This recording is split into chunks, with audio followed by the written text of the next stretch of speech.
We're going to use two arrays of float variables to make a whole bunch of stars in a nighttime sky.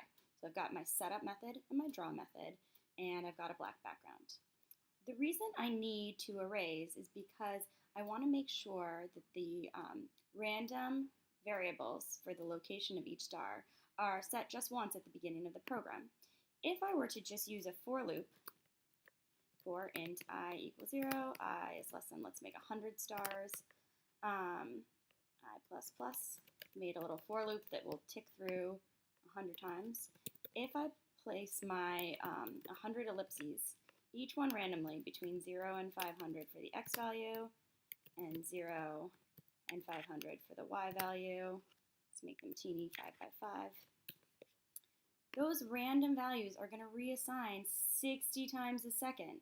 So instead of having stars just staying in the sky, not moving around, I've got this effect of kind of like static or snow, which is very interesting, but not what I'm going for. So I can't use the random number function in draw if I want the values to remain consistent throughout the course of all the loops through draw. So I'm going to comment this out for a second. I'm going to use the ellipse function in a for loop here, but I need to make 100 x values and 100 y values random, one for each one of the 100 stars that I'm making. So that's two arrays of float variables. So I'm going to say float and use those square brackets to say it's not one float variable. It's going to be an array of float variables. So float, I'll use x because that's a good variable name for an x location, equals, and then that word we've talked about, new, a new instance of an array of floats.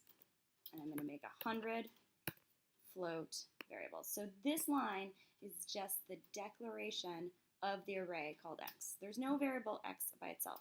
Now we've got x0, x1, x2, x3, all the way up through x99. I'm going to do the same thing with y because I'm going to need an x and y location for each star.